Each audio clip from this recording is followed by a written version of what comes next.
I don't think, no matter how many times we talk about the Sodder case, I don't think I'll ever be able to just recall it from memory because there's so much. It's like jam-packed with everything. Yeah. The article on the Smithsonian website has the most complete article on the internet about this. If you were going to have somebody read an article about it, look at the Smithsonian, because every fact is there. It's just a lot of the stuff that isn't in the other stories. I tried to include all the relative stuff from that article, but it does have quite a bit of information that the other ones don't. The official explanation of the disappearance of the Sodder children, Maurice, Martha, Louis, Jenny, and Betty, ages 5 to 14, is that they died in a fire that consumed the Sodder family house on Christmas Eve, 1945. But did they die in the fire that night, or were they kidnapped? Those are all the kids. This picture is actually a picture of a sign, a huge sign that is in, how do you say that? Fayetteville, West Virginia. Fayetteville, West Virginia. There's a huge sign that's probably 10 feet by 10 feet with, to this day, with a $5,000 reward for anything, any information about what happened to his kids. So if you drive into that area, it's still very well known today. It's posted on a main road up there. Missing since 1945. It's been a long time. George and Jenny Sodder were both... Gotta hydrate. Indeed. George and Jenny Sodder were both Italian immigrants. The couple was a shining example of the American dream. George went from hard-working railroads in Pennsylvania to owning a small trucking company in West Virginia. He and his wife had 10 children and lived in a 2-story home just north of Fayetteville, where many Italian immigrants and their descendants had settled. George was many things: a hard worker, a dedicated family man, but he never shied away from sharing his beliefs. He frequently discussed his disapproval of the fascist dictator Benito Mussolini, who was seen by pre-World War II Italian Americans as the model of strength who had made Italy great again. Arguments with other Italian Americans were common, and his family claimed that during the war years, George was a subject of threats. On Christmas Eve 1945, the family was celebrating with 9 of their 10 kids. The war was over, which meant their oldest son, Joe, would soon return from the army. Daughter Marion had bought presents for the youngest Sodder siblings with income from a new job. As it got to be late in the evening, 5 of the Sodder children went to the bedroom upstairs to sleep that night. In the middle of the night, around 1 a.m., Jenny Sodder awoke to a bang on the roof followed by a rolling noise. She drifted back to sleep but woke back up 30 minutes later to the smell of smoke. It wasn't long before she discovered a fire burning in a fuse box in George's office. The Christmas lights still winking in the living room downstairs, and the children were still asleep in the upstairs bedroom. George, Jeannie, Marion, and 2-year-old Sylvia and 2 of the other older Sodder boys escaped the house. One of these boys, John Sodder, initially claimed that he had went upstairs to wake the siblings, but later he changed his account, saying that he had only called to them. The fire could not have occurred in a more disastrous time. It was Christmas in the middle of the night. The town of Fayetteville was shut down. Many local men were still away at the military, and the fire department was barely staffed. In addition, a series of mysterious misfortunes made rescue impossible. A high ladder, usually stored against an external wall of the Sodder house, could not be found. The water in the water barrels were still frozen and the phone lines were down. George Sodder tried to start 2 of his trucks so he could park below the attic window and climb upon the roof to rescue the children, but the engines wouldn't start, despite both of them working fine earlier that day.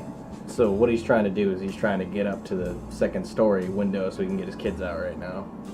And all of his options that he has are just gone. Yeah, the ladder's gone. Yeah, there was quite a few. The Smithsonian article talked a lot about it, that he actually was frantic. When they first got downstairs, he had noticed that, or got in the front yard, he noticed which family members were there. And the youngest little baby had slept in the crib in their room, so the wife had grabbed the entire crib when the house caught on fire and got it out. But he frantically tried to get up to the house. After the trucks wouldn't start, he still tried to climb up to the roof and ended up slicing his arm really bad on the window. But he still couldn't get up there, and it says in the article that he didn't even notice he was bleeding, and he was like in such shock. Well, the adrenaline pumping through you in that moment, like I'd be frantic too, because to him right now it just looks like, you know, his kids are in the house, you know, burning.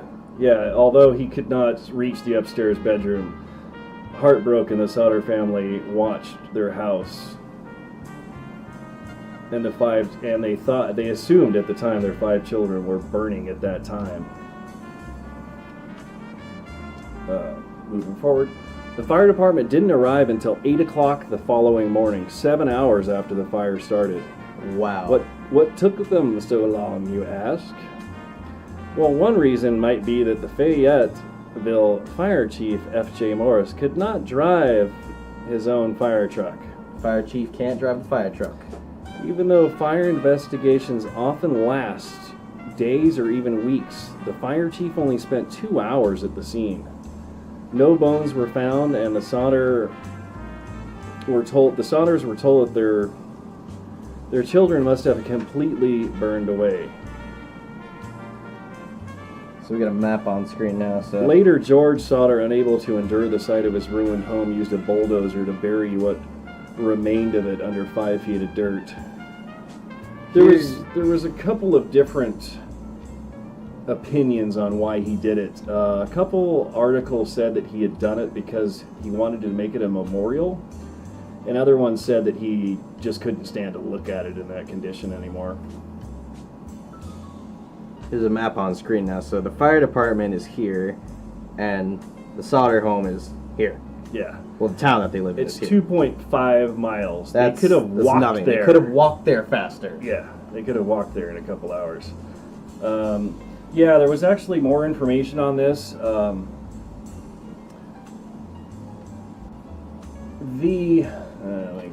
It doesn't take 8 hours to go 2.5 miles. The phone lines were down. Several people noticed the fire. One person noticed it at a bar in town because the fire was so big at this time of the night. It showed up quite well from quite a distance. Several people tried to call the fire department, and when they realized the phones were down, somebody actually cared enough to drive into town to try and wake up the fire chief, because he was really big on doing what was called a fire tree at that time. It was in 1945, to where if one fireman was alerted, he called another one, and another one, then that guy called another one. It was called a fire tree. There was no firemen in town. There was no fire alarm in this town in 1945. And he was the only one around because it was Christmas, right? Yeah. So there was no tree for him to... Yeah, none of the articles said how many firemen showed up 8 hours later. All what was known was that the fire chief was there. 8 hours later. I guess he finally found somebody to drive the fire truck for him. Is it hard to drive a fire truck? Because, I've never driven a fire truck, but in 1945, I would think that anybody could drive. I don't know. The way it was worded in many of the articles, it was like maybe he was either incompetent of driving it, or maybe he had an alcohol problem and had lost his license. I'm not sure if that was a thing in 1945 that they did, but it just kind of seemed very strange. I don't know. The articles. I feel like the number one requirement for being a fire chief would be able to drive the truck. Indeed. In the coming weeks, the Sodders came to believe that their children had in fact been kidnapped, perhaps by mafia members who resented George's anti-Mussolini rants. The missing house ladder was found tossed in a nearby ravine. Investigators concluded the fire was a result of faulty wiring, even though George recently had an electrician rewire the entire house, and all the witnesses said the Christmas lights remained on almost the entire time the house burned down. And a nearby hotel owner claimed to have hosted a couple of strange lodgers traveling with a set of children. After chatting with a local crematorium, Jenny Sodder determined that there was no way the children's bones could have been incinerated. Yeah, there was actually a little bit more on this. The nearby hotel owner claimed that a couple of strange lodgers were there that night, traveling with children, and when he tried to speak to the children, just being like a friendly guy, that the guy that was in charge, the stranger that was in charge of the other ones, turned around and said something in a different language, possibly Italian, in a strong voice, and all of them immediately looked down at the ground and would not respond to the hotel owner anymore. So Dude, that was the he case. told him like not to respond to him. It's just a very weird thing. And about Jeannie Sodder, she actually ended up talking to a mortician in the town, and he told them, I'm pretty sure a lot of people know this, but even if you burn, when people have their loved ones cremated, everything doesn't burn away, and those burners burn at like 2,000 degrees. So yeah, another obscure article said that she actually spent time during this time burning animal bones, setting fires in her front yard and burning animal bones to see how much of the bones were left. I mean, this really occupied her mind. Well, to be fair, animal bones and human bones are slightly different, so Yeah, I don't know if you can count that as an accurate test, but still, But the fact remains. I knew this because I had one of them. My mother had one of her dogs cremated, but at that time we found out that when people have things cremated, animals, humans, whatever, that after they put in the incinerator at 2,000 degrees, that they actually end up putting the stuff through a grinder to like grind it down into powder. So even when you're really trying to burn a body down, it doesn't go all the way down. The Sodders hired a private investigator who soon unearthed a shocking lead. The fire chief, F.J. Morris, had apparently found a heart among the ashes of the house. He secretly packed the heart into a box and then buried it. The tip came from the town minister, who later confirmed the account to George. When confronted with the accusation, Morris admitted to the story. He took George to the spot where he buried the remains. Indeed, a box was buried in the ground with flesh inside. But a local funeral director declared the flesh was a beef liver and it had never been exposed to extreme heat. Many points to the bizarre twist of evidence that Morris was indeed trying to convince the Sodders that their children had died in the fire, throwing them off of the youngsters' true fate. In a sense, the theory may be true. Morris may have not been trying to convince the Sodders that their children had died that night, but he wasn't, because he was covering up a kidnapping, but instead he was covering up his own incompetence. By the fire chief's own admission, he could not drive the department's truck, so he ended up being talked to about this. I hope so. And he said that he admitted that the short 2-hour investigation on Christmas morning was hardly adequate. You really think he's just trying to cover his own ass? Well, yeah, I mean, they literally could have walked there. I mean, it was only 2.5 miles away. Well, yeah, but I mean, do you think he's like... Because to me, it's perfect night for a kidnapping, you know? Yeah, and those and other... then all of the possible ways that you could think of to get on the second floor suddenly aren't available. And then he lied about the human heart. Yeah. A lot of the articles said that the private investigator found out about it, but about that heart being buried. But in the Smithsonian article, which is very detailed, it says that actually it took them quite a while to hire the private investigator, that both the wife and the husband were consumed by the thought of their children being kidnapped. They really thought it did happen.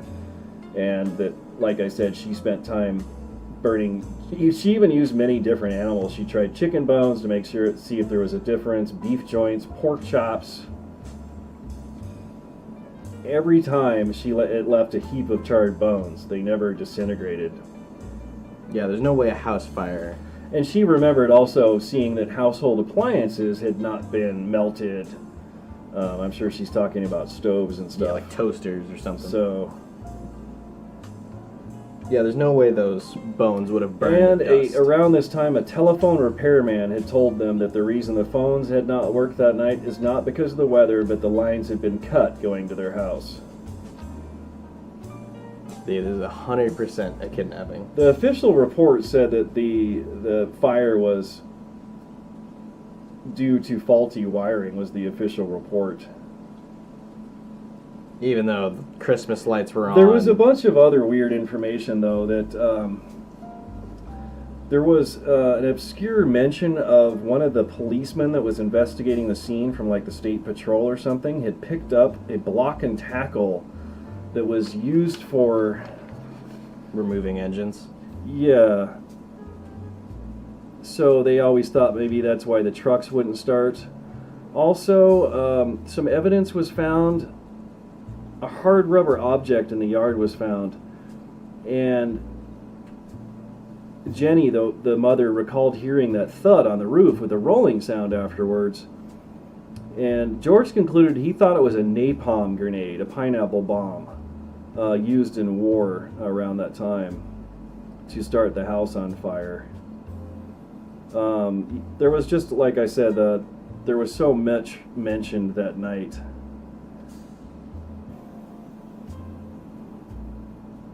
Yeah, so I mean, like, there's a tackle box meant for removing engines, and the cars suddenly have their engines removed.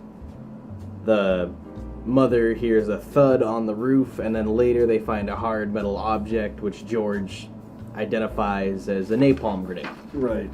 Which would yeah, and about the electrical fire, it was strange because he had the entire house rewired by an electrician, and then after he did that, he had the electric company come out and check everything, and they said everything was in perfect working order. Yeah, so no way it was faulty wiring. And all the claims that for all the witnesses that watched the house burn down, that the Christmas lights stayed on for hours.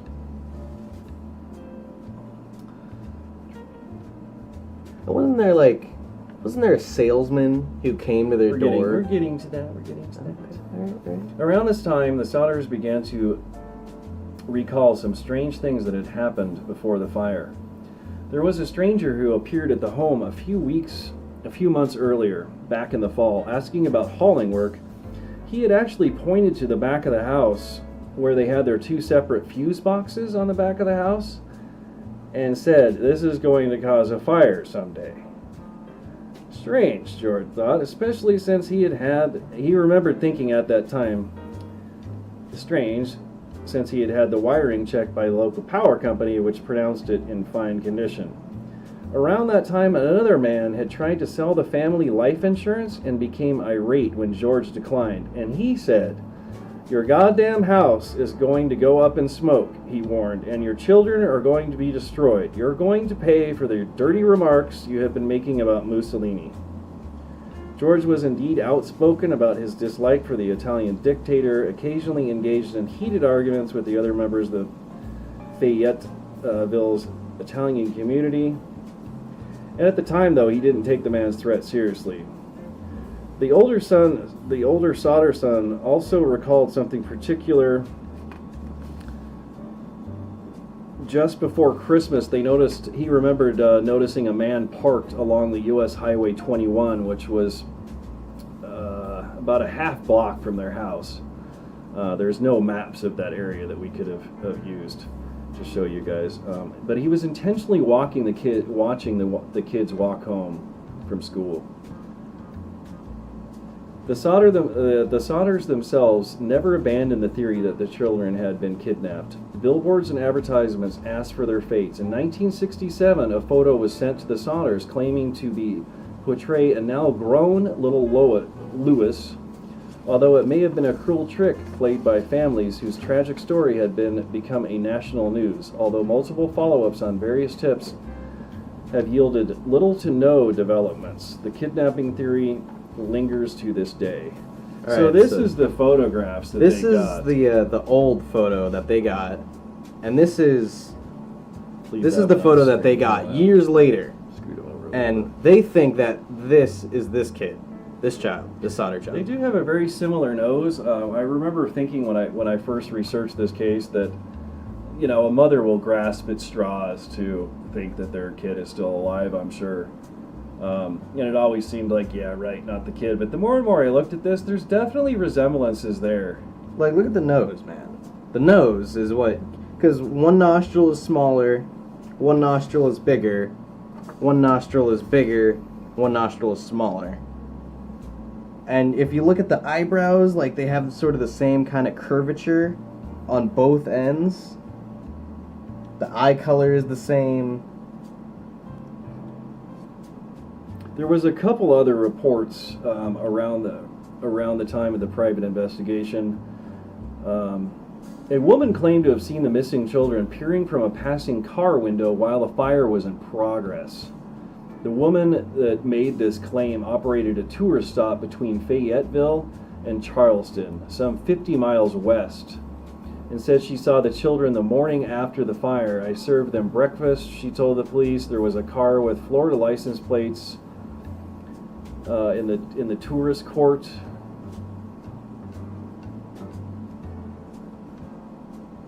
Another person, a woman in Charleston hotel, saw the children's photos in the newspaper and said that she had seen four of the 5 children a week after the fire. The children were accompanied by 2 women and 2 men, all of them Italian extraction. She said a statement that I do not remember the exact date. However, the entire party did try to talk to the entire party did register at the hotel and stayed in a large room with several beds. So they all stayed in the same room, these people that they thought had the children. They registered about midnight. This is the article that I said they had tried to talk to them in a friendly manner, and the men had appeared hostile and refused to allow the children to talk. One of the men looked at the hotel owner in a hostile manner, and he turned around and began talking rapidly in Italian. Immediately, the whole party stopped talking to me, the hotel owner said, in a sense that it was being frozen out of this conversation, and he didn't say anything more. They left the next morning. He never saw him again. That's... there's a lot of evidence that these kids were definitely not burned in this fire. Yeah, I agree. A guy comes over and says, hey, I'm gonna burn your house down and... You know, I'm going to burn your house down and destroy your children. What's funny is a lot of the articles that are on the internet about the story don't even mention that salesman that said that, like, I'm going to just... Your house is going to go up in flames and then your children are going to be destroyed. I just find it funny how he says that, and then the house burns down and the children are destroyed with air quotations. There was another couple strange events that was kind of hard to fit in. In 1947, before he, like I said, it took him a while to hire the private investigator. George and Jeannie sent a letter to the Federal Bureau Investigations, and they actually got a reply from J. Edgar Hoover. He said, although I would like to be of service, the matter related appears to be a local character and does not come within the investigative jurisdiction of the Bureau. Uh-huh.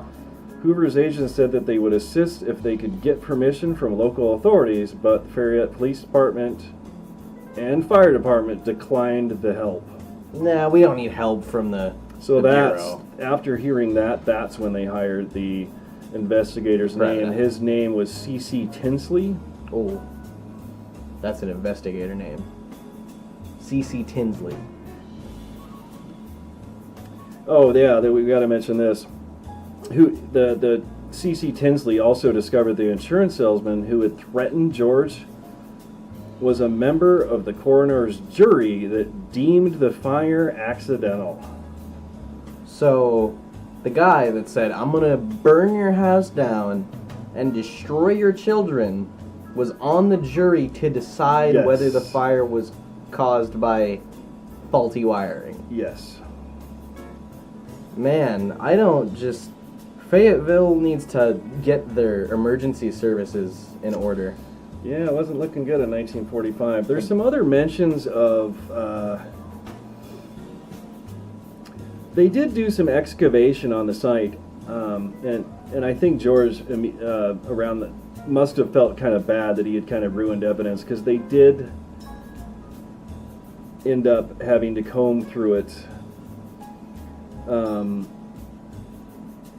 What it says here is they although the fire chief only spent a couple hours looking at the scene, it was looked at later. In August of 1949, they decided to mount a new search at the fire scene. So years later, Like 4 years later. they brought in a Washington, D.C. pathologist named Oscar B. Hunter. They uncovered several small objects, damaged coins, partially buried dictionary, several shattered vertebrae. Ooh. Hunter sent the bones to the Smithsonian Institute, and the following report was showed. Now, this following report is totally confusing. It just talks about how long bones take to decompose under fire. I mean, it was definitely a government-written article. But they found bones. Right. It just goes on to saying it's very strange that no other bones were found. Allegedly careful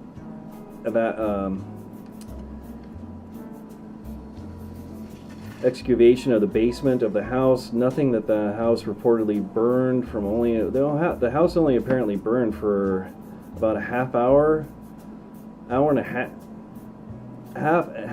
to an hour, it says in the police report. So one would expect the guy from this from Washington D.C. that he would totally expect to find skulls. He really thought he would find entire full skeletons of 5 children, rather than only 4 vertebrae. 4 vertebrae But- and 5 children. A lot of people ended up arguing that the bones that they ended up finding may have come from the dirt that he pushed over it with his bulldozer. That is... So he did kind of contaminate the scene. The Smithsonian report prompted 2 hearings in the capital of Charleston, after which Governor Oakley L. Patterson and the state police superintendent W.E. Burchett told the Sodders that their search was hopeless, and they declared the case closed. Undetermined, George and Jeannie erected the billboard that I was talking about in the beginning on Route 16 and passed out flyers offering $5,000 reward, which was a good deal of money in 1949, I believe, when they did this about 4 years after the fire had taken place. They soon increased the amount to $10,000. A letter arrived from a woman in St. Louis saying that the oldest girl, Martha, was in a convent there. Another trip came from Texas, where a patron in a bar overheard an incriminating conversation about a long ago Christmas Eve fire in West Virginia. Someone in Florida claimed the children were staying at a distant relative's house. Relative Jeannie George traveled the country to investigate each lead, always returning home. So every time George thought that possibly somebody had taken his children back to Italy, he went there. And looked. It was very hard to find, but from the articles that I found that were kind of obscure, it looked like he'd probably gone there at least 3 or 4 times in a 4-year period of time and never found anything. This guy was serious about finding his kids. Then there's another mention here. In 1968, more than 20 years after the fire, Jeannie went to the mail and found an envelope addressed to her. It was postmarked in Kentucky and had no return address. Inside was the photo of the man in his mid-20s. That was the one we were showing earlier. This kid. Yeah, this was the photo that they got in the mail. Yeah. Which looks very similar. On the flip side, a cryptic handwritten note read, Lewis Sodder. It actually said, I love brother Frankie. LLIL Boys A90132 or 35. They couldn't really tell. Where is this? It's right here. I love Brother Frankie, Little Boys, Yeah. A90132 or 35. She and George couldn't deny the resemblance to their Lewis, who was 9 at the time of the fire. Beyond the obvious similarities, dark curly hair and brown eyes, they had the same straight, long nose, same upward tilt of the left eyebrow. Once they had hired a private detective, sent him to Kentucky. They when they they hired another private detective and sent to Kentucky, they never heard from that private detective again. He went missing? Yeah. The detective just vanished. Yeah, they got, I think by this point they were so sick of weird stuff happening that they were like, yeah, whatever, moving on. It doesn't mention anything about what happened to him. They just never heard from him again. The Sodders feared that they had published the letter. If they published the letter or the name of the town on the postmark, that their son might get harmed. Instead, they built the bulletin board to include the updated image of Lewis hung in a large version of the fireplace. Time is running out for us, George said in an interview. We only want to know if they died in the fire. If they didn't, we want to be convinced otherwise, he said. We want to know what happened to them.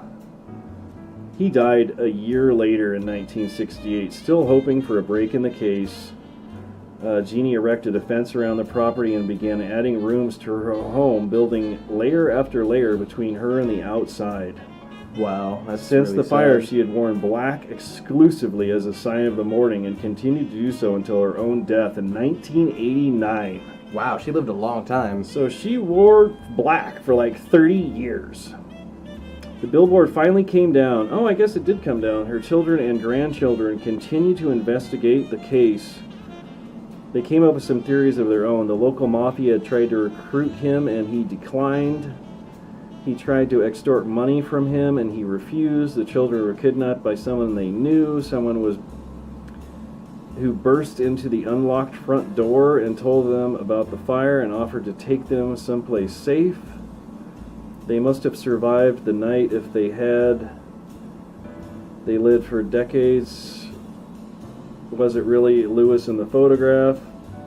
Yeah, there was another obscure article that talked about the mother that night. That most of the articles just say that when she woke up with the bang, that she went back to sleep. But there was a really obscure article that said that she had actually got up to go to the bathroom at that time and noticed that the drapes were still open downstairs and the front door was unlocked, and she noticed that,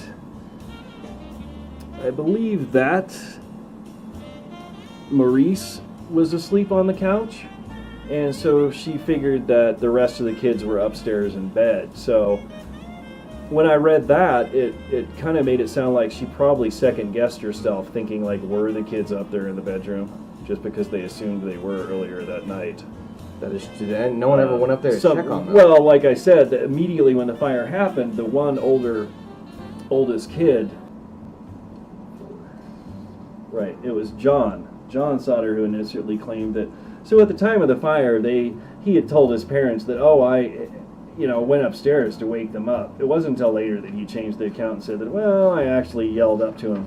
So no one actually verified the kids were in the house during the fire. Well, I don't know why the father at that time wouldn't have said, like, what do you mean you went into the room and wake him up? Why didn't you grab him and bring him downstairs? So, the youngest and last surviving Sodder child is Sylvia, is now 69, still doesn't believe her siblings perished in the fire. When time permits, she visits the crime-soothing websites and engages with people still interested in the family's mystery. Her very first memory are the night of 1945 when she was 2 years old. So she claims she remembers that night. that's a hell of a night to remember. Exactly, especially at 2 years old. On Christmas. Yeah, it's just like, it's the perfect turn of events for everything to go right. Yeah. Yeah. It's Christmas. People are out. No one's really expecting anything bad to happen because, who commits crimes on Christmas? Probably a lot of people, but 1945. The war is going on, so a lot of people are out of the United States. Yeah, it was just really bad luck. Like you said, that The water was frozen. yeah, George was really frantic when he couldn't get the truck started. He tried to think of any other thing he could do. He tried scooping water out of his rain barrels, and they were frozen. I really felt for the guy. I'm sure he just was convinced that they were forced to sit there and. All right, well, I think we covered that one really well. Yeah, man, the Sodder case, like, Still one of my favorite cases. I don't think that case will ever get solved. Yeah, it's, well, now that we're down to one surviving family member. Once Sylvia, dies off, then there will be no more Sodder children. Yeah, and she's 70 now, so it's too bad. Yeah, I would really like to see one of the family members have something. Those kids would be really old by now. Yeah, it's the one that was 2 is 70 now, almost So they'd 70 be like- now, so they'd probably be. Be like 80. If they were 80 still to, like, alive, yeah. 85. Here's a picture of the fire chief. Yeah. That's about all we did. Here's the fire chief, that guy. That amazing hero. And he looks, it's such a strange picture. I'm like, see, I am here doing my job. His hat's all tilted, not even on Right, correctly. he's got that smirk on his face, like, why are you taking my picture? Alright. Oh, sorry, I couldn't drive the truck, so it took me 8 hours to get 2 miles. Yeah.